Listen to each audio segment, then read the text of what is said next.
So hello dear students, welcome to my channel Gateway for Engineers. Now in the today's class we are going to discuss further numericals. So the next numerical is in front of you. The state of stress at a point in a member is shown on the element. Determine the stress component acting on the inclined plane AB and represent state of stress. So what you have to do, you have to calculate stress on this inclined plane. This is the inclined plane AB.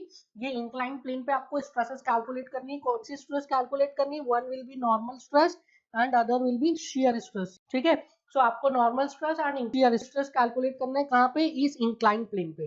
Now हमें पता है हम इसको easily calculate कर सकते हैं. हमें transformation of stress के फॉर्मूला पता है. तो सबसे पहले हम इनपुट्स ले लेते हैं. क्या है? सिग्मा एक्स दिया है क्या क्वेश्चन में? सिग्मा एक्स, या sigma x is given as 8 megapascal. Sigma y दिया है क्या? Yes, sigma Y is given as 4 megapascal. Tau x y दिया है क्या? Tau x y is given as 5 megapascal. तीनों की वैल्यू पॉजिटिव आएगी. यस, बिकॉज स्ट्रेस कैसे लग रहे हैं? Normal stress are tensile. हमारे साइन कन्वेंशन में भी जो गिवन नॉर्मल स्ट्रेस था that was tensile. Shear stress कैसा लग रहा है? Shear stress is positive. हमारे साइन कन्वेंशन में भी शियर स्ट्रेस कैसा था? Shear stress was positive. So the stress, तीनों के तीनों स्ट्रेस कैसे है? All the three stresses are positive. Now theta बताइए, थीटा कितना आएगा? थीटा इज इक्वल टू कितना आएगा? 30 डिग्री आएगा क्या? नहीं, as per our sign convention theta हम कहां से लेते हैं? Theta is from vertical in anti clockwise direction. So this will becomes theta. ठीक है, सो अगर मैं यहाँ पे रिप्रेजेंट करूँ इस एंगल को, सो ये एंगल कितना है? This is 30 degree and this is 90 degree. So theta कितना हो जाएगा? It is 90 plus 30. So theta will be 120 degree. For the plane A B theta कितना हो जाएगा? 120 degree. Now we can easily solve this numerical. हमें पता है that sigma x dash is equals to sigma x plus sigma y by 2 plus sigma x minus sigma y by 2 cos 2 theta plus tau xy sin 2 theta. ये formula हमें पता है. Now what we want to calculate? We want to calculate sigma x on the plane AB. So AB plane के लिए theta कितना है? AB plane के लिए the theta is 120 degree. So values put कीजिए. sigma x is 8, sigma y is 4. So 8 plus 4 by 2 plus sigma x is 8, sigma y is 4. So 8 minus 4 by 2 cos theta is 120. So 2 into 120 is 240 plus tau xy is 5 sin theta is how much? Theta is 120 to sin 240. Solve कीजिए. You will get sigma x on the plane AB, or I will write it as sigma on the plane AB. कितना आ जाता है AB plane में stress? It would be 0.67 megapascal.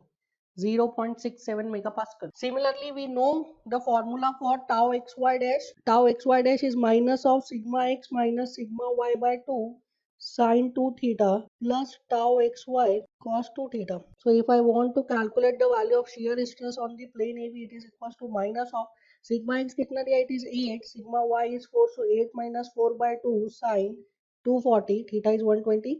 So 2 theta कितना हो जाएगा? 240. Tau xy कितना गया? It is 5 cos theta is 120. So 2 theta is 240. So cos 240. यहाँ से you will get the value of what? Tau xy, or I will write tau on the plane AB. AB plane पर shear stress आ जाएगा. कितना आता है AB plane पे shear stress? Calculate करिए value. You will get this as minus 0.768 megapascal. Minus 0.768 megapascal. So यहाँ से हमारे पास नॉर्मल स्ट्रेस आ गया और शियर स्ट्रेस आ गया कहाँ पे? On the plane A B. Now A B plane पे रिप्रेजेंट करिए स्ट्रेसेस को. So if I represent plane A B, so assume this is plane A B. Plane A B पर नॉर्मल स्ट्रेस कितना आ रहा है?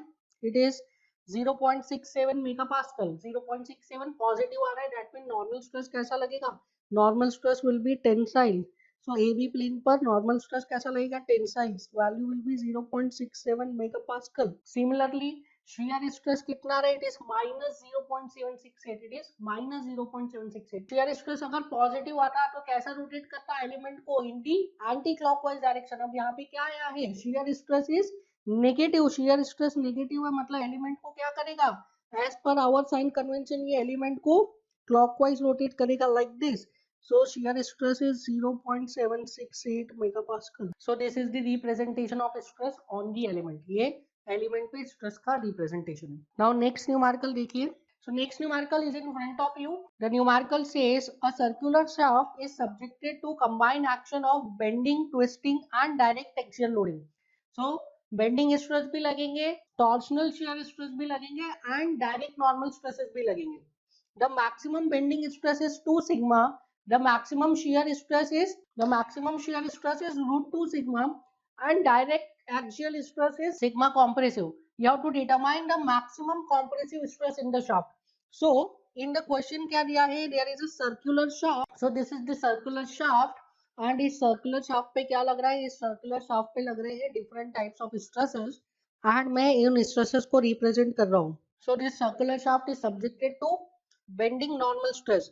Now we know that the variation of bending normal stress is triangular, is linear. Bending normal stress का variation कैसा होता है, linear. Maximum value कहाँ पे आती है, मैक्सिमम वैल्यू आती है सरफेस पे एंड मिनिमम वैल्यू कहाँ पे आती है, मिनिमम वैल्यू आती है न्यूट्रल एक्सिस पे.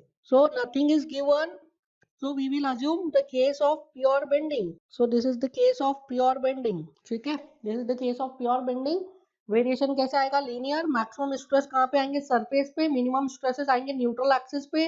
मैक्सिमम बेंडिंग स्ट्रेस कितना है, इट इज 2 सिग्मा. ठीक है, the value of maximum bending stress is 2 sigma. Now एक साइड में न्यूट्रल एक्सिस के एक साइड में क्या आएगा, टेंशन आएगा. एक साइड में क्या आएगा, कॉम्प्रेशन.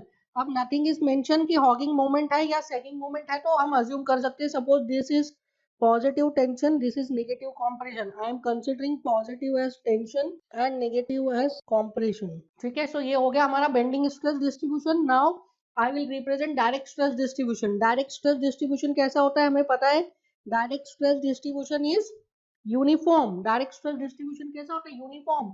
डायरेक्ट स्ट्रेस डिस्ट्रीब्यूशन का डायग्राम कैसा आता है, it is rectangular. Yes, rectangular. So direct stress distribution बना रहा हूँ मैं इधर. This is direct stress distribution. The value of direct stress is, it is 2 sigma, not sigma, it is 2 sigma. So this is direct stress distribution. This the value is 2 sigma. Negative क्यों, कैसा है, it is compressive. Now this direct stress nature कैसा है direct stress का, it is normal. Direct stress is normal. Bending stress कैसा है, bending stress is also normal. Both are acting normal to the cross section.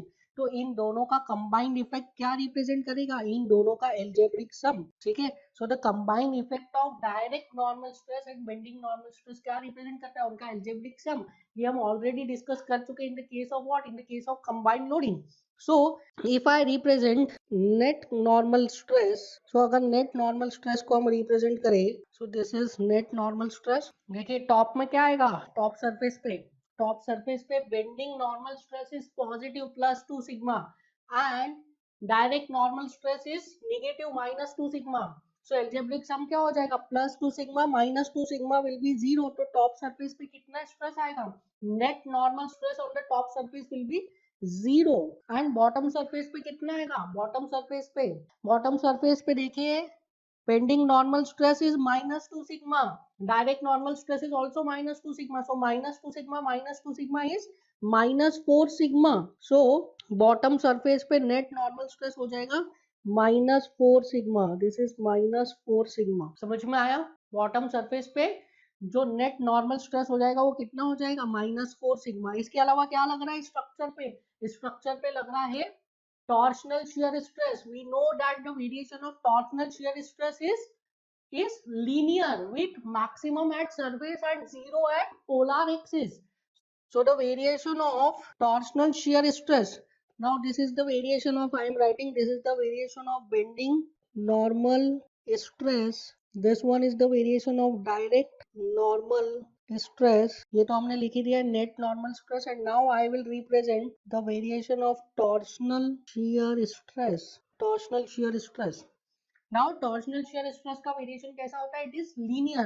The variation of torsional shear stress is linear with maximum at top and bottom surface, or you can say maximum at surface and zero at polar axis. So it will be maximum at surface and zero at polar axis. The maximum value is root 2 sigma. अब shear stress के case में positive negative का उतना significance नहीं होता है. आप कुछ भी ले लीजिए, पॉजिटिव नेगेटिव, उससे कोई फर्क नहीं पड़ता. सो यहाँ से आप वैल्यूज को लिखिए, वैल्यूज को रिप्रेजेंट करिए. So can I write sigma, जो हमें यूज करना है सिग्मा एक्स. देखिए क्वेश्चन में क्या पूछा है आपसे, क्वेश्चन में पूछा है determine the value of maximum compressive stress. Determine the maximum compressive stress. Now maximum compressive stress shaft में कहाँ पे आएगा, मैक्सिमम कॉम्प्रेसिव स्ट्रेस शाफ्ट में उस पॉइंट के करस्पॉन्डिंग आएगा जिस पॉइंट पर क्या लग रहा है, जिस पॉइंट पर मैक्सिमम स्ट्रेसेस लग रही है, दैट इज जिस पॉइंट पर मैक्सिमम कॉम्प्रेसिव स्ट्रेस लग रहा है, जिस पॉइंट पर मैक्सिमम शेयर स्ट्रेस लग रहा है, उस पॉइंट से कोई एक प्लेन पास होगा एंड उस प्लेन पर जो प्रिंसिपल स्ट्रेसेस आएंगे that would B maximum stress.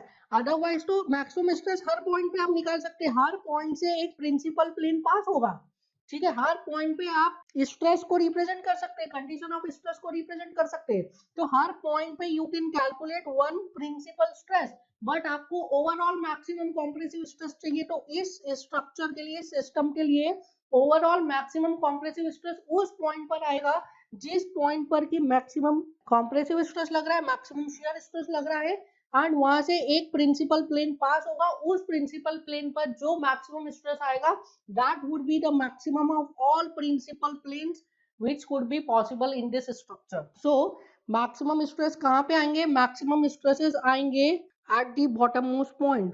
This is the point of maximum stress. ठीक है, सो अगर इसको मैं एक एलिमेंट के फॉर्म में डिनोट करूं, दिस इज पॉइंट एक्स को अगर एक एलिमेंट के फॉर्म में हम डिनोट करें, सो can I right point x पर नॉर्मल स्ट्रेस कैसे आ रहे हैं, normal stress will B compressive like this, कितनी है वैल्यू 4 सिग्मा। शियर स्ट्रेस कैसा लग रहा है, shear stress is √2 sigma, so this is shear stress √2 sigma, this will also become √2 sigma, and जो सेकंड परपेंडिकुलर प्लेन पे स्ट्रेसेस लग रहे हैं that would be how much, 0। So यहाँ से वैल्यूज डिराइव कीजिए, you can write sigma x is equals to how much, -4 sigma, sigma y is 0 and tau xy is how much, √2 sigma, ठीक है, sigma x is -4 sigma, sigma y 0 हो गया and tau xy is √2 sigma. Now what you have to calculate, you have to calculate maximum compressive stress. Maximum compressive stress कैसे आएगा, by principal stress. So maximum compressive stress will nothing be but principal stress. So calculate करिए sigma 1, 2 it is equals to sigma x plus sigma y by 2 plus minus under root of sigma x minus sigma y by 2 का whole square plus tau square xy. So sigma 1, 2 sigma x की value रखी, it is -4 sigma. So -4 sigma plus 0 by 2 plus minus under root of -4 sigma minus 0 by 2 का whole square plus √2 sigma का whole square. So sigma 1, 2 आ गया, -2 sigma plus minus of 4 sigma square plus 2 sigma square. So sigma 1, 2 हो गया, -2 sigma plus minus √6 sigma. So sigma 1 आ जाएगा, sigma 1 will be -2 sigma plus √6 sigma and sigma 2 will be equals to -2 sigma minus √6 sigma. So sigma 1 आ जाएगा -2 plus √6 which is equals to 0.449 sigma and sigma 2 आ जाएगा -2 minus √6 which is equals to 4.449 sigma minus. So correct answer क्या हो जाएगा आपका, correct answer will be 4.449, that is 4.45 sigma. Correct answer will be C, 4.45 sigma. Next numerical देखिए, next numerical. A piece of material is subjected to two perpendicular tensile stress of 20 megapascal and 140 megapascal. Determine the magnitude of resultant stress on the plane of maximum shear. So what you have to calculate? You have to calculate resultant stress on the plane of maximum shear. Now if I represent stress element, even इस question में आपको stress element show करने की जरूरत ही नहीं है, आपको पता है कि on the plane of maximum shear stress कितना होता है, that is tau max. Tau max is equals to what? Magnitude of tau max is sigma 1 minus sigma 2 by 2. So question में क्या दिया है आपको, 20 and 140 is what? It is principal stress. क्यों principal stress है, क्योंकि जिन प्लेन पर आपको नॉर्मल स्ट्रेस दिया है उन प्लेन पर there are no shear stress, shear stress होता तो वो देता ना, तो उस प्लेन पर कोई शियर स्ट्रेस नहीं लग रहा है. सो 120 and 140, सॉरी 20 and 140 ये क्या है, 20 and 140 these are nothing but principal stresses. So sigma 1 is how much, 140 and sigma 2 is how much? 20. So we can calculate the value of tau max. It is 140 minus 20 by 2, which is equals to 660. Magnitude आ गया हमारे पास tau max का magnitude is 60 megapascal. Similarly, can we calculate normal stress on the plane of tau max? क्या होता है normal stress on the plane of tau max? Sigma on the plane of tau max, this is equals to nothing but average of two principal stresses. Now sigma 1 sigma 2 दिया है. Sigma 1 is 140, sigma 2 is 20, so 140 plus 20 by 2, this is nothing but 80 megapascal. Now आपको on a plane, on a single plane आपको क्या मिल गया? Shear stress मिल गया, normal stress मिल गया. तो आप रिजल्टेंट निकाल सकते हैं. यस, हमने इसके बारे में डिस्कस किया था कि अगर हमने प्लेन को फिक्स कर दिया है तो हम स्ट्रेसेस को रिजॉल्व कर सकते हैं similar to the force. So in this case also plane को फिक्स कर दिया है, so we can easily calculate resultant. So resultant stress will be equals to under root of sigma square plus tau square, sigma on tau max and tau max. So sigma on tau max कितना रहा? It is under root of 80 का square plus 60 का square. Under root of 80 square plus 60 square कितना होता है? It is 100 का square, so under root will be 100 megapascal. So resultant stress कितना आ जाएगा? It is 100 megapascal. Correct answer is C. Resultant stress will be 100 megapascal. Simple question था, but इसके लिए आपको ये चीज पता होनी चाहिए. मैंने इंपॉर्टेंट पॉइंट्स तो रिमेंबर में भी आपको बताया है that you have to remember that maximum shear stress is what? The magnitude of maximum shear stress is sigma 1 minus sigma 2 by 2, and normal stress on the plane of maximum shear stress is how much? Normal stress on the plane of maximum shear stress is average of two principal stress, that is sigma 1 plus sigma 2 by 2. So this was an easy numerical. Next numerical लिखिए. Now next numerical देखिए. Next numerical, a 2 meter cross 2 meter mild steel sheet of 2 mm thickness is stretched in its own plane by a stress of 40 megapascal and 60 megapascal in x and y direction. So x direction में कितना stress लग रहा है? 40 megapascal. And y direction में कितना stress लग रहा है? 60 megapascal. P is the center of the plate. PQ and PR are two mutually perpendicular lines inclined at 45 degree to x and y direction respectively. So PQ and PR क्या है? 45 degree पे inclined है. Before the application of stress, determine the change in angle between PQ and PR after the application of stress. Now PQ and PR are two perpendicular lines before the application of stress. आपसे क्या पूछ रहा है? आपसे पूछ रहा है change in angle of these two perpendicular lines after the application of stress. So what is change in angle of two perpendicular lines? The change in angle of two perpendicular lines represents what? Represents shear strain. Represent what? Shear strain. So इस question में indirectly आपसे क्या पूछा है? इस question में आपसे पूछा है shear strain. ठीक है, कौन से प्लेन में पूछा है? एक्स वाई प्लेन में पूछा है? नहीं, शियर स्ट्रेन आपसे पूछा है in the plane PQR plane में पूछा है आपसे शियर स्ट्रेन. एंड आपको क्या दिया है? आपको जी की वैल्यू दी है, that the value of G is 100 gigapascal. So आपको निकालना क्या है? आपको शियर स्ट्रेस निकालना है. जी की वैल्यू दी है तो उससे आप क्या लगा सकते हैं? हुक्स लॉ लगा के डायरेक्ट शियर स्ट्रेन निकाल सकते हैं. हमें पता है G is the ratio of shear stress upon shear strain. अगर शियर स्ट्रेस आ गया, जी की वैल्यू दी है, तो हम इजीली शियर स्ट्रेन निकाल लेंगे. So what you have to calculate? You have to calculate shear stress on this plane. PQ पे निकाल लो या PR पे निकाल लो, it is one in the same thing. So we have to calculate shear stress. So सबसे पहले हम निकालेंगे shear stress on the plane PQ या PR, किसी पे भी निकाल सकते हो आप. Now आपके पास shear stress निकालने के दो तरीके. या तो आप पूरा फॉर्मूला लगाइए, tau x y dash is minus sigma Y by 2 sin 2 theta plus tau x y cos 2 theta, उससे निकालिए. या तो आप डायरेक्ट निकाल सकते हैं. देखिए इन दिस क्वेश्चन क्या दिया है? जिस प्लेन पर नॉर्मल स्ट्रेस लग रहा है सिग्मा एक्स सिग्मा वाई, उस प्लेन पर there is no shear stress. That means this sigma x and sigma y are what? This sigma x and sigma y are principal stress. And हमें पता है कि principal stress जहां पे लगता है उस प्लेन को क्या बोलते हैं? उस प्लेन को हम बोलते हैं प्रिंसिपल प्लेन. सो ये जो वर्टिकल प्लेन है और हॉरिजॉन्टल प्लेन है, these planes are what? These planes are principal planes. And we know that the plane of maximum shear occurs at an angle of 45 degree. मतलब ये जो 45 डिग्री की inclination पर प्लेन दिख रहा है, दिस इज कौन सा plane?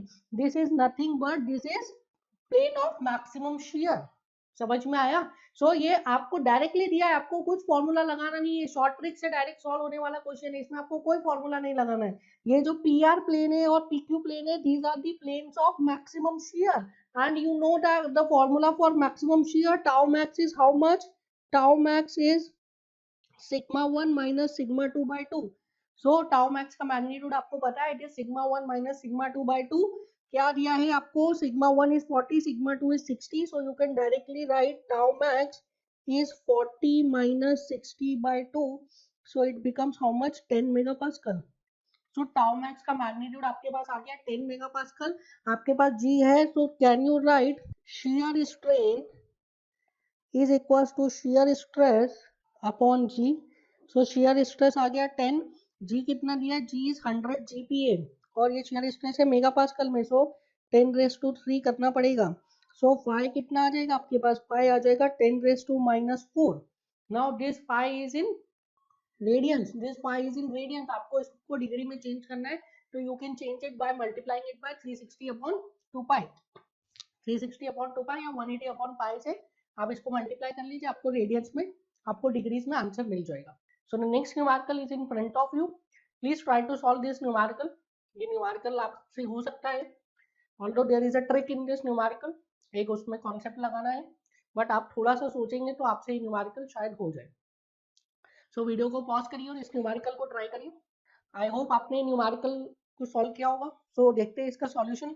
So figure shows normal stress and tangential stress on two planes, calculate the value of principal stress and shear stress along plane BC। देखिए now in this case AB plane पर आपको normal stress दिया है और shear stress दिया है, and BC plane पे क्या दिया है? सिर्फ और सिर्फ नॉर्मल स्ट्रेस। बट क्वेश्चन में ही पूछना है calculate shear stress along plane BC। इसका मतलब ये है कि that BC plane is not a principal plane, BC plane principal plane नहीं है, ठीक है। आपको BC प्लेन के अलोंग क्या निकालना है? BC प्लेन के अलोंग शियर स्ट्रेस कैलकुलेट करना है। नाउ ये जो इस टाइप का अरेंजमेंट देख के स्टूडेंट्स काफी मतलब उनको समझ में ही नहीं आता है कैसे प्रोसीड करें। क्यों समझ में नहीं आता है? बिकॉज हमने जो कॉन्सेप्ट देखे हैं अभी तक, उन सभी कॉन्सेप्ट में जो हम ट्रांसफॉर्मेशन ऑफ स्ट्रेस लगाते हैं, उसमें हम एलिमेंट लेते हैं और एलिमेंट में हम क्या करते हैं? एलिमेंट में हम स्ट्रेसेस को रिप्रेजेंट करते हैं। सो ये एक एलिमेंट ले लिया, इसमें मैंने ये स्ट्रेस लगाया, सपोज दिस इज 120 मेगापास्कल। फिर यहाँ पे शियर स्ट्रेस लगा देता हूँ, this shear stress is 40 megapascal. Now अब हमें क्या चाहिए? हमें एक जो परपेंडिकुलर प्लेन है, suppose this is plane B, this is BA and D। तो AB प्लेन पे तो स्ट्रेसेस है हमारे पास, पर AB प्लेन के परपेंडिकुलर प्लेन पे हमें स्ट्रेसेस चाहिए, तभी हम ट्रांसफॉर्मेशन ऑफ स्ट्रेस कर सकते हैं, तभी हम प्रिंसिपल स्ट्रेसेस कैलकुलेट कर सकते हैं। जितने भी हमें रिजल्ट्स हमें पता है वो तब हम बता सकते हैं जब हमारे पास दो परपेंडिकुलर प्लेन्स पर क्या हो? दो परपेंडिकुलर प्लेन्स पर स्ट्रेसेस पता हो। सो इन दिस केस हमें यहाँ पे सिग्मा y की वैल्यू पता नहीं है। टाउ एक्स वाई तो चलो आप कॉम्प्लीमेंट्री से बता देंगे that tau x y is also 40, but हमें सिग्मा वाई की वैल्यू पता नहीं है।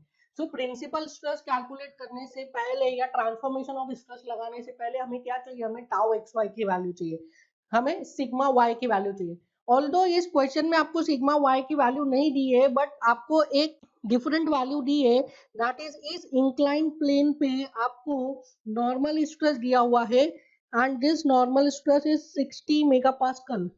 सो कैन आई राइट, ये जो आपको नॉर्मल स्ट्रेस दिया है, this normal stress is what?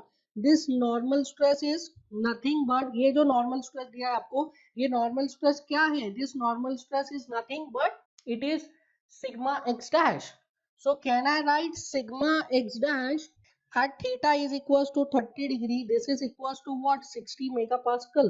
इसके अलावा हमें क्या पता है? सिग्मा एक्स पता है, it is 120 megapascal. Tau x y पता है, इट इज -40 मेगापास्कल। सो यहाँ पे हमें सिग्मा एक्स डैश की वैल्यू दी है, किस एंगल पे? 30 डिग्री के एंगल पे। सो यहाँ से ये जो सिग्मा एक्स डैश की वैल्यू है, ये हमें हेल्प करेगी क्या कैलकुलेट करने के लिए? ये हमें हेल्प करेगी कैलकुलेट करने के लिए the value of sigma y.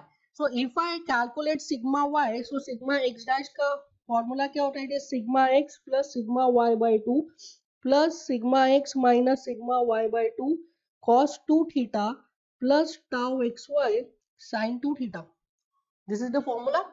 सो यहाँ पे हमारे पास सिग्मा एक्स पता है, अगर मैं यहाँ पे theta is equal to 30 degree रखूँ इस इक्वेशन में, इस इक्वेशन में अगर थीटा इक्वल्स टू 30 डिग्री रखूं तो क्या मैं सिग्मा एक्स डैश की जगह पे 60 मेगापास्कल लिख सकता हूँ?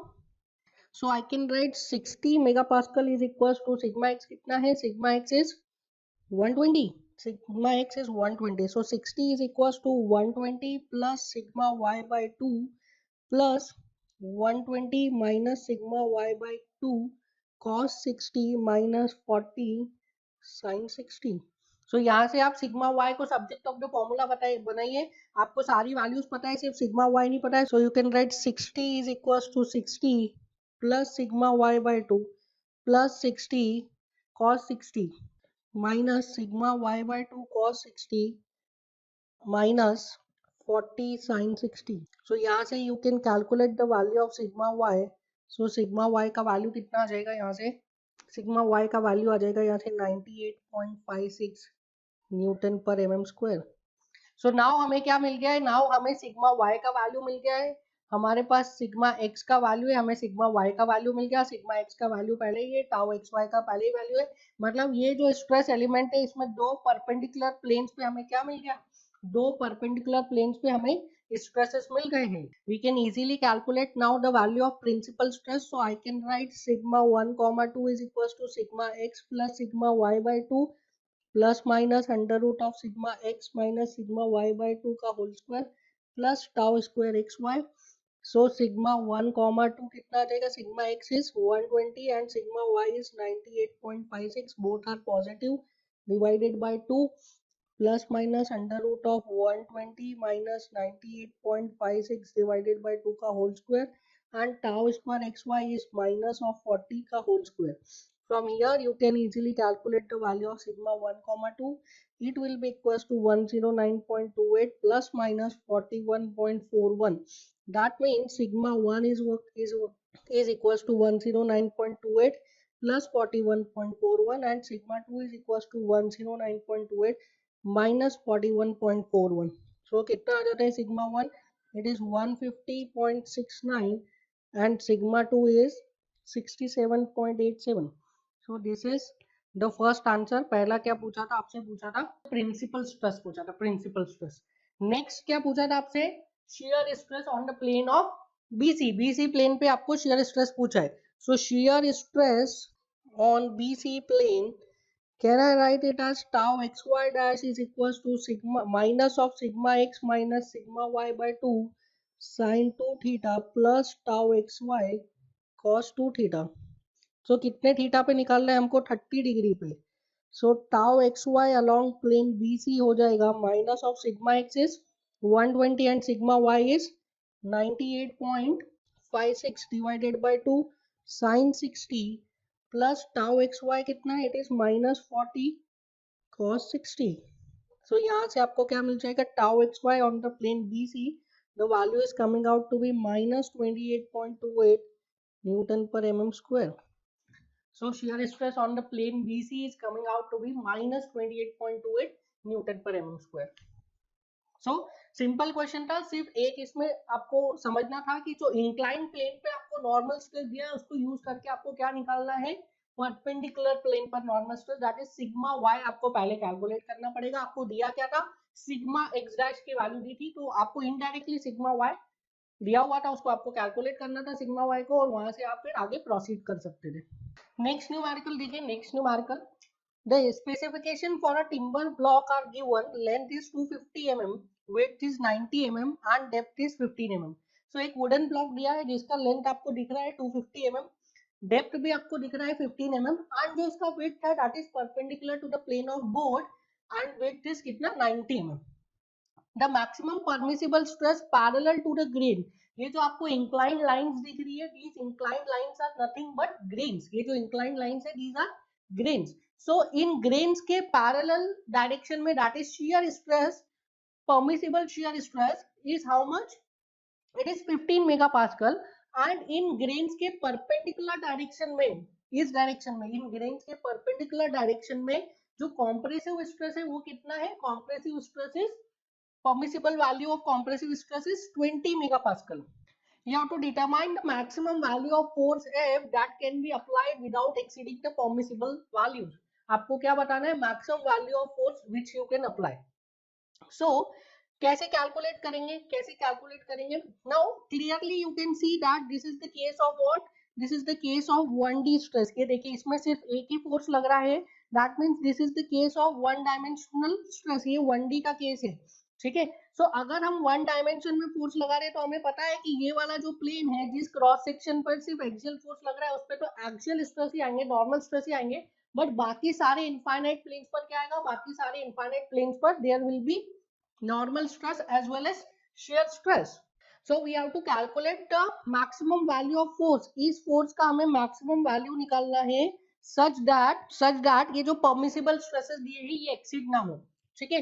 सो क्या करेंगे हम ग्रेन के along maximum shear stress calculate करेंगे और ग्रेन के अलोंग मैक्सिमम नॉर्मल स्ट्रेस करेंगे in terms of what, in terms of this force, in terms of this force.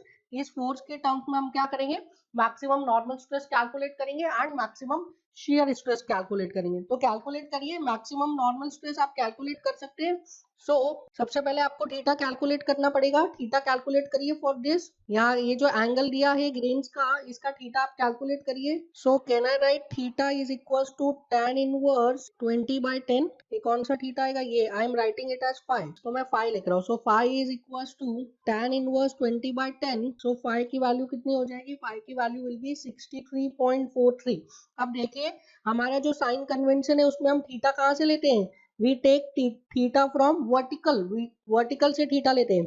और ये जो थीटा आया ये कौन सा आया है, दिस इज दिस 63.43। तो वर्टिकल से कितना हो जाएगा, so if I write theta, so theta will be equals to 90 plus 63.43 which is equals to 153.43 degree. So theta आ गया 150.43 डिग्रीज। नाउ ये जो गिवन प्लेन है, इस गिवन प्लेन के अबाउट हमें क्या निकालना है, हमें normal stress and shear stress निकालना है। So can I calculate normal stress on fibre, fibre पे नॉर्मल स्ट्रेस कैलकुलेट करिए। So sigma x dash is equal to sigma x plus sigma Y by 2 plus sigma x minus sigma Y by 2 cos 2 theta plus tau x y sine 2 theta. अब यहाँ पे देखिए in this is a case of 1D, तो sigma Y 0 हो गया, tau x Y 0 हो गया। So along the grain आपको सिग्मा एक्स डैश क्या मिलेगा, it is sigma x by 2 plus sigma x by 2 cos 2 theta. तो if I write sigma at theta is equals to 153.43 degree, it is equals to sigma x by 2 plus sigma x by 2 cos 2 into 153.43 degree. Now up tell me what is the value of sigma x, sigma x क्या, it is f upon area। Area कौन सा लोगे, area कौन सा लोगे, area आप लोगे ये जो क्रॉस सेक्शन है, इस क्रॉस सेक्शन का एरिया लेना है। सो क्रॉस सेक्शन का एक डायमेंशन तो मिल गया आपको 15, दूसरा डायमेंशन कौन सा है, that would be perpendicular to the plane of board. और perpendicular to the plane of board कौन सा डायमेंशन है, perpendicular to the plane of board dimension is 90, yes 90। So sigma x कितना हो जाएगा, it is f upon 15 into 90। So I can write sigma at theta is equals to 153.43 is equals to f upon 15 into 90 into 2 plus f upon 15 into 90 into 2 cos 2 into 150.43 degree। Now ये जो stress है, this should not be greater than permissible normal stress, so this should be less than 20। so यहाँ से you can write f should be less than equals to 20 into 15 into 90 into 2 divided by 1 plus cos 2 into 153.43। सो यहाँ से आपको f का value मिल जाएगा, f should be less than equals to 33.75 kilo Newton. Now this is first result, ये हमने किसके basis पे निकाला है, नॉर्मल स्ट्रेस के बेसिस पे, पर हमें पता है कि शियर स्ट्रेस भी लग रहा है तो शियर स्ट्रेस के बेसिस पे भी निकालना पड़ेगा। So if I calculate shear stress along the grain, अगर मैं कैलकुलेट करूँ, so I can write tau xy dash is equals to minus of sigma x minus sigma y by 2 sin 2 theta plus tau xy cos 2 theta। now हम generalize equation use कर रहे हैं जो हमें एक याद है, हमें 1D 2D अलग अलग इक्वेशंस याद नहीं रखनी है, एक ही इक्वेशन याद रखनी है, उसी से आपको सारे रिजल्ट्स मिलते हैं। सो यहाँ पे sigma y is 0, tau xy is also 0, so you can write tau xy dash is equals to minus of sigma x by 2 sin 2 theta. Now हमें along the grain निकालना है, so I can write tau along the grain. तो theta कितना हो जाएगा, minus of sigma x by 2 into sin 2 into 153.43. Now this value should be less than equals to how much? This value should be less than equals to 15, क्योंकि हमें दिया है question में, क्या दिया है कि मैक्सिमम परमिसिबल शियर स्ट्रेस कितना है 15. सो ये वैल्यू किससे कम होना चाहिए, 15 से कम होना चाहिए. तो this is minus of f upon 2 into 15 into 90 into sine 2 into 153.43. this should be less than 15. so sine 2 into 153.43 हो जाता है minus 0.8. so minus f into minus 0.8 upon 2 into 15 into 90. this should be less than equals to 15. so यहाँ से आपको f मिल जाएगा, f should be less than equals to 15 into 2 into 15 into 90 upon 0.8. so ये जो f आएगा this will be in Newton. so यहाँ से आपको f मिलता है 25.3125 किलो न्यूटन. ठीक है, 25.3125 किलो न्यूटन. so ये जो f आ रहा है, हमारे पास दो f आए हैं. by equation 1 the f was how much, it is 33.75. so by equation 1 that is permissible normal stress F is equals to 33.75 kilonewton and by F should be less than equals to लिखते हैं, and by permissible shear stress F should be less than equals to 25.3125 kilonewton. Now you tell me कौन सा answer सही है, 33.75 या 25.3125. अगर आप 33.75 kilo Newton का लोड लगाएंगे तो उसमें नॉर्मल स्ट्रेस तो एक्सीड नहीं करेगी 20 से, पर शियर स्ट्रेस एक्सीड कर जाएगी किससे, 15 से. ठीक है, अगर आपने 33.75 किलो न्यूटन का लोड लगाया तो जो परमिसिबल नॉर्मल स्ट्रेस है 20, उससे तो नॉर्मल स्ट्रेसेस एक्सीड नहीं करेगी, बट जो परमिसिबल शियर स्ट्रेस है 15, उससे क्या होगा, स्ट्रेसेस एक्सीड कर जाएगी. और जो वुड है, जो मटेरियल है, वो किसमें फेल हो जाएगा, शियर में. सो इसलिए you can not apply 33.75 kilo Newton, आप नहीं अप्लाई कर सकते. The correct answer is 25.3125. ठीक है, अगर आप 25.3125 किलो न्यूटन का लोड लगाएंगे, in that case shear stress will be less than 15 megapascal और at the same time normal stress भी कम होगी किससे, 20 मेगापास्कल से. So the correct answer is 25.3125. आपको ध्यान रखना है कि जहां पे भी परमिसिबल शियर स्ट्रेस और परमिसिबल नॉर्मल स्ट्रेस दिया होगा तो आपको दोनों से कैलकुलेशन करना है, और जिससे मिनिमम वैल्यू आती है वो फोर्स आप अलाउ करेंगे. ठीक है, जिससे मिनिमम वैल्यू आएगी आप वाला फोर्स अलाउ करेंगे. Now the next numerical that we are going to discuss is in front of you. Please try to solve this numerical. A homogeneous isotropic material of size 10 cm cross 10 cm cross 10 cm cube is placed inside a box of internal diameter 10 cm cross 10 cm cross 10 cm. The top of the box is open and the material inside is subjected to a uniform compressive stress of 20 megapascal. Assume there is no friction between the surface of contact. You have to find the stress on the side face of the material. Also, you have to find maximum shear stress and normal stress on the plane of maximum shear stress and change in volume of the material. So इस numerical में आपसे काफी सारे छोटे छोटे values पूछी है. तो जो न्यूमेरिकल में कंडीशन दिया है आप उसको देखिए. There is a cube of size 10 centimetre cross 10 centimetre cross 10 centimetre. So I am considering a cube. So this is a cube and the size of this cube is 10 centimeter cross 10 centimeter cross 10 centimetre. So 10 cross 10 cross 10 centimetre cube का आपको एक cube दिया है and इस cube में एक external stress लग रहा है from the top external stress लग रहा है. if I take axis, so suppose this is x axis, this is y axis and this is z axis. so y axis के along एक स्ट्रेस लग रहा है that is sigma y. उसकी value कितनी है, 20 मेगापास्कल. सो 20 मेगापास्कल का एक स्ट्रेस लग रहा है इन दी y direction and x and z direction में दिस क्यूब इज कंस्ट्रेंट. कैसे कंस्ट्रेंट है, इस क्यूब को एक क्यूबिकल बॉक्स में रखा है and that cubical box is made up of a rigid material. So x और जो z डायरेक्शन है, x एंड z डायरेक्शन में क्यूब के जो डिफॉर्मेशन है, इस क्यूब के डिफॉर्मेशन को रेस्ट्रिक्ट किया गया है एंड क्यूब का डिफॉर्मेशन को रेस्ट्रिक्ट किया गया. इसका मतलब क्या है, इन डायरेक्शंस में क्या होगा, इन डायरेक्शंस में स्ट्रेसेस आएगा.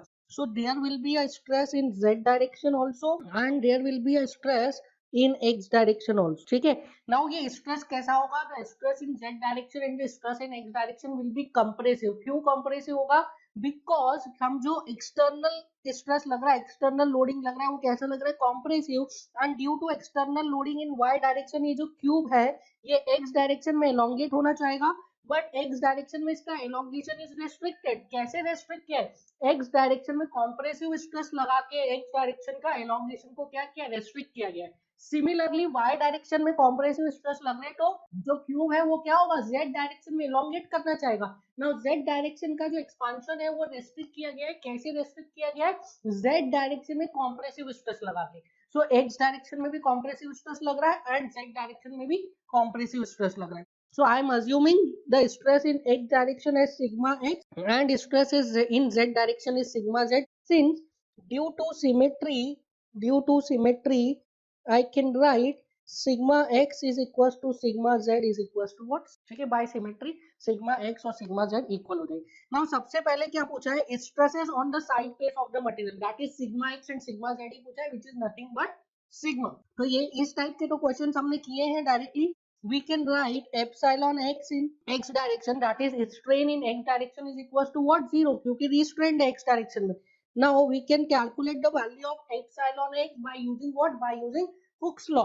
So epsilon x को मैं लिख सकता हूँ, epsilon x is equals to nothing but sigma x by e minus mu sigma y by e minus mu sigma z by e। ठीक है, एप्सिलॉन x क्या हो जाएगा, sigma x by e minus mu sigma y by e minus mu sigma z by e। Now all the three stresses, ये तीनों के तीनों stresses कैसे हैं, कॉम्प्रेसिव।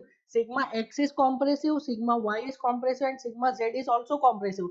सिग्मा y की वैल्यू कितनी है, 20। सिग्मा x इज, हमने अज्यूम किया कि sigma and sigma z is also sigma, तो वैल्यूज पुट कीजिए, you will get epsilon x is equals to minus sigma by e minus mu की value कितनी दी है, 0.3, so minus 0.3 and sigma y कितना है, it is 20, so minus 0.3 into 0.3 into minus 20 upon e minus mu again 0.3 and sigma z is minus of sigma upon e, this is equals to how much, 0।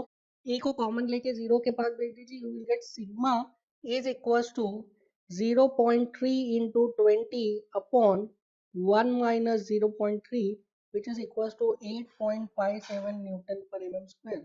8.57 newton per mm. So क्या आ गया, हमारा first answer आ गया, that sigma x is equals to sigma z is equals to 8.57 newton per mm square. Nature कैसा होगा, इसका nature होगा compressive. So in this way हमने क्या कैलकुलेट कर दिया, stress on the side face. Now इसके बाद हमें क्या कैलकुलेट करना है, इसके बाद हमें कैलकुलेट करना है maximum shear stress. Now we have to calculate maximum shear stress. Now in this plane question में क्या दिया गया है, क्वेश्चन में दिया है that there is no friction, there is no friction between the surface of contact। अगर surface of contact में there is no friction, that means ये जो faces है, ये जो side faces है, that is x face and z face, in face पर कोई friction नहीं है, that means there is no shear stress। shear stress on these faces is 0, that means ये जो stress है sigma x and sigma z, these are what, these are principal stress। and जो sigma y हमने लगाया है, that sigma y तो already principal stress है ही। So that means sigma x, sigma y and sigma z ये क्या है, ये principal stresses है। So I can write sigma x, sigma y and sigma z are what, are principal stresses। So हम directly calculate कर सकते हैं the value of tau max। Now अब यहाँ पे this is a case of 3D stress, ये 3D stress का case है ना, तो यहाँ पे हमने पढ़ा था हमें कितने maximum shear stress मिलेंगे, we will get 3 maximum shear stress, one in the plane x, one in the plane z and one in the plane y, or you can say one in the plane yz, one in the plane xz and one in the plane xy। ठीक है, ये वाला कौन सा plane है, xy plane है, ये वाला कौन सा प्लेन है, yz प्लेन है, और ये वाला कौन सा प्लेन है, xz प्लेन है। तो तीनों प्लेन्स पे हमें एक एक टाउ मैक्स की वैल्यू मिलेगी। So we will get three values of in plane maximum shear stress. So जो सबसे पहला in plane maximum shear stress मिलेगा मुझे, वो मिलेगा on the plane X Y, this is equals to what, sigma x minus sigma Y by 2 in the modulus. तो sigma X की value कितनी है, अभी कैलकुलेट की हमने, sigma x is minus 8.57, sigma Y is minus 20, तो दिया ही है। सो यहाँ से tau max on the plane xy कितना आ जाएगा, tau max on the plane xy is equals to 5.71 newton per mm square. Similarly tau max on the plane yz this is equals to sigma y minus sigma z by 2. This is equals to sigma y की value क्या है? It is minus 20 minus sigma z is minus 8.57 divided by 2. Value again same आएगी, that is 5.71 Newton per mm square. Similarly, the value of tau max on the plane xz, this is equals to sigma x minus sigma y by 2. So sigma x is 8.57 minus 8.57 and sigma z is also minus 8.57 divided by 2. तो यहाँ से tau max on xz plane कितना हो जाएगा? 0. Now आप बताइए what is the value of absolute maximum shear stress? Absolute maximum shear stress कितना हो जाएगा? Absolute maximum shear stress will be equals to 5.71 Newton per mm. 5.71 Newton per mm. Now next you have to calculate normal stress on the plane of tau max. So tau max का plane कौन सा था? This is absolute maximum shear stress आ रहा था on YZ and XY plane. XY और YZ plane पे आया ना ये absolute maximum shear stress. XY and YZ plane के लिए आपको क्या बताना है? The value of normal stress on the plane of what? On the plane of maximum shear. So what is the value of normal stress on the plane of maximum shear? So sigma on the plane of tau max, this is equals to sigma 1 plus sigma 2 by 2. So that is equals to sigma x plus sigma y by 2. Sigma x कितना है? Minus 8.57 and sigma y is minus 20 divided by 2. कितनी value आ जाती है? This is minus 14.285 newton per m. So normal stress on the plane of tau max कितना आ गया? Minus 14.285. Last क्या पूछा है आपसे? लास्ट चीज पूछी है इसमें change in volume of the material. So you have to determine change in volume of the material. So change in volume. Now to calculate change in volume you have to use volumetric strain. So volumetric strain epsilon v क्या हो जाएगा? Epsilon v is equal to, हमें formula पता है, it is sigma x plus sigma y plus sigma z upon e into 1 minus 2 mu. को मैं लिख सकता हूँ delta v upon v. Sigma x कितना है? It is minus 8.57, sigma y is minus 20 and sigma z is minus 8.57 upon e कितना दिया है आपको क्वेश्चन में? It is 200 into 10⁻³ mega pascal. So it is 200 into 10⁻³ Newton per m square. सारी चीजें हम न्यूटन पर एम स्क्वायर में ही रख रहे हैं. Into 1 minus 2 mu into 1 minus 2 into mu is 0.3.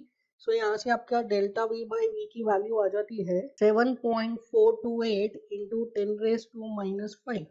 So delta v क्या आ जाएगा? 7.428 into 10⁻⁻5 into 10 into 10 into 10, because volume क्या है? Volume is 10 into 10 into 10. सो यहाँ से डेल्टा v की वैल्यू आ जाएगी आपके पास 7.428 इंटू 10⁻⁻2 सेंटीमीटर क्यूब. और अगर mm क्यूब में लिखना हो तो ये आ जाएगा 74.28 mm cube. So the change in volume is 74.28 mm cube. Now next numerical देखिए. Next numerical is in front of you. Now this is also a very conceptual numerical and इस numerical में काफी सारे concepts यूज होंगे. So please try to solve this numerical. Video को pause करिए और एक बार इस numerical को solve करने की कोशिश करिए. So I hope कि आपने numerical solve किया होगा. Start करते हैं. A circle of 100 mm diameter is drawn on a steel plate before it is loaded. After loading, the circle deform into a ellipse. Determine orientation and length of major and minor axis of ellipse. Take Poisson's ratio is 0.3 and capital E is 200 megapascal. Now in this numerical क्या है?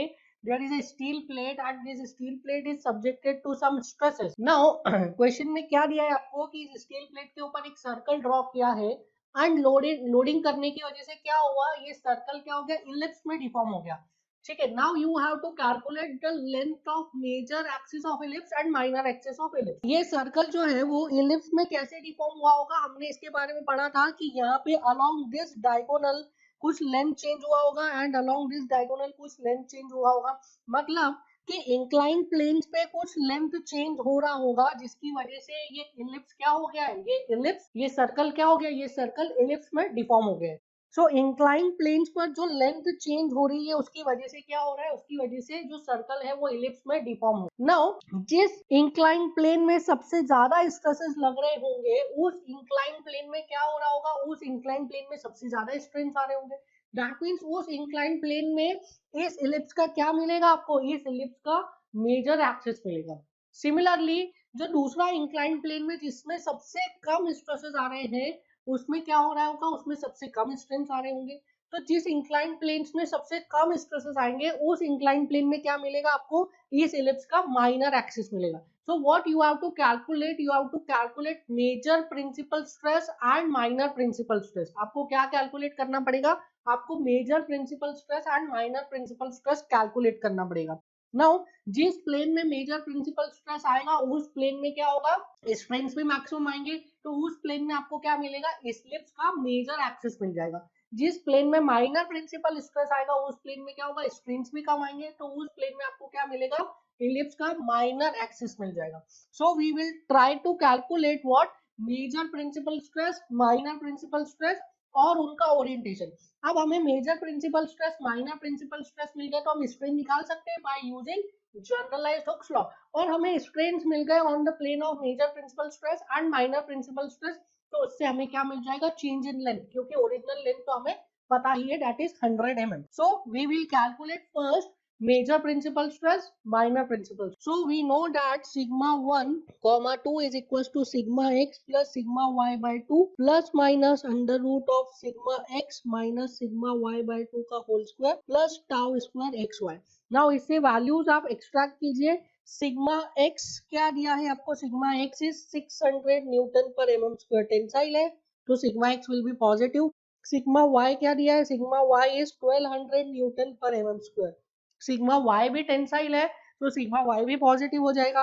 Tau x Y क्या दिया है, tau x y is 400 newton per mm square. क्या tau x y positive shear stress लग रहा है, नहीं, पॉजिटिव प्लेन पे नेगेटिव डायरेक्शन में लग रहा है। In both the positive planes tau x y कहां पे लग रहा है, नेगेटिव डायरेक्शन में, so this tau x y is negative. सो टाउ एक्स वाई की वैल्यू क्या है, -400। वैल्यूज पुट कीजिए, you will gate sigma 1 2 is equal to sigma x is 600, sigma y is 1200, so 600 plus 1200 by 2 plus minus under root of sigma x is 600, sigma y is 1200, so 600 minus 1200 by 2 का whole square plus tau xy is minus 400, so minus 400 का square।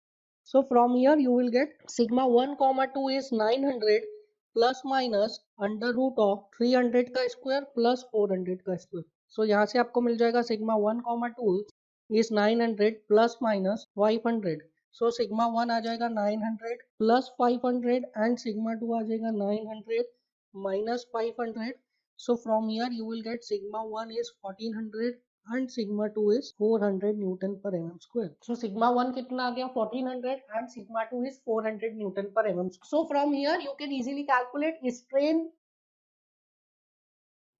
on major principal plane and you can calculate strain on minor principal plane। so if I calculate strain on major principal plane, so I will write it as epsilon 1, so epsilon 1 is equals to sigma 1 by e minus mu sigma 2 by e। so epsilon 1 कितना आ गया, sigma 1 कितना है, sigma 1 is 1400, e is 200 into 10 raised to 3 minus mu is 0.3, sigma 2 is 400 upon e is 200 into 10 raised to 3, you will get epsilon 1 is equals to 7.6 into 10 raised to minus। So can I write delta d upon d is equals to 7.6 into 10 raised to minus 3। So delta d कितना हो गया 7.6 into 10 raised to minus 3 into 100 mm। So यहाँ से आपको delta d आ गया, this is 0.76 mm। So can I write major axis of ellipse, major axis कितना आ जाएगा, it is 100 plus 0.76 mm which is 100.76। so ये क्या आ गया हमारे पास, major axis आ गया। similarly we can calculate epsilon 2, that is strain along minor principal plane। so minor principal plane के along strain देखिए, it is sigma 2 by e minus mu sigma 1 by e।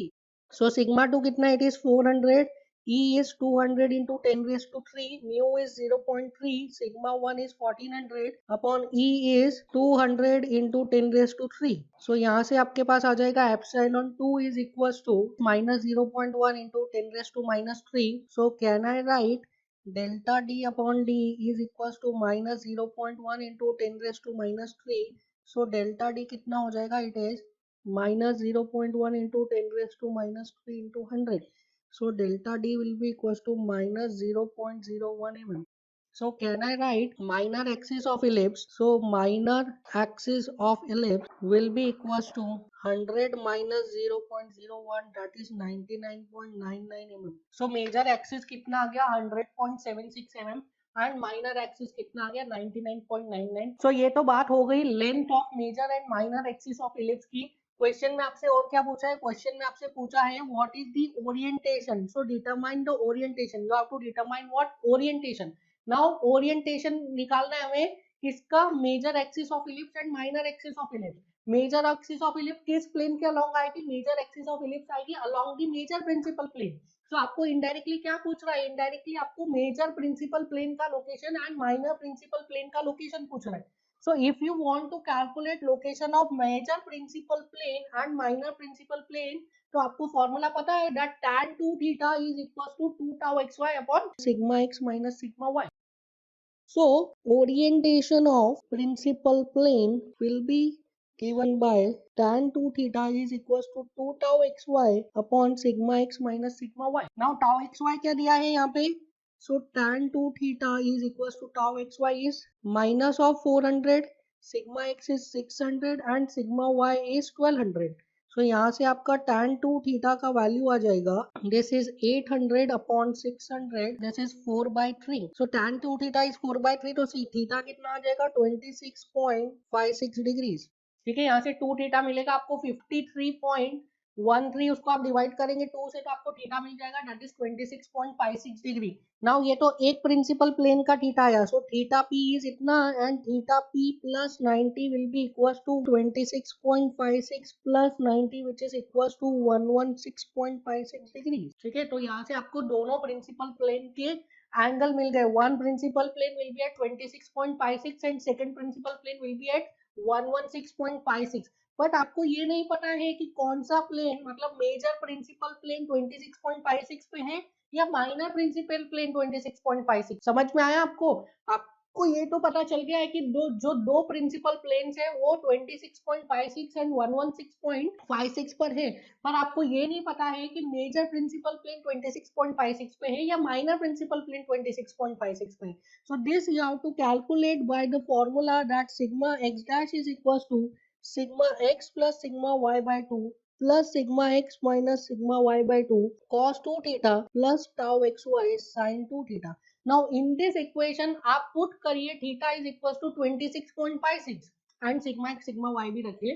अगर आपको sigma x dash की value मिलती है major principal stress के बराबर, तो थीटा इज इक्वल्स टू 26.56 पे क्या आ जाएगा? आपका मेजर प्रिंसिपल प्लेन आ जाएगा.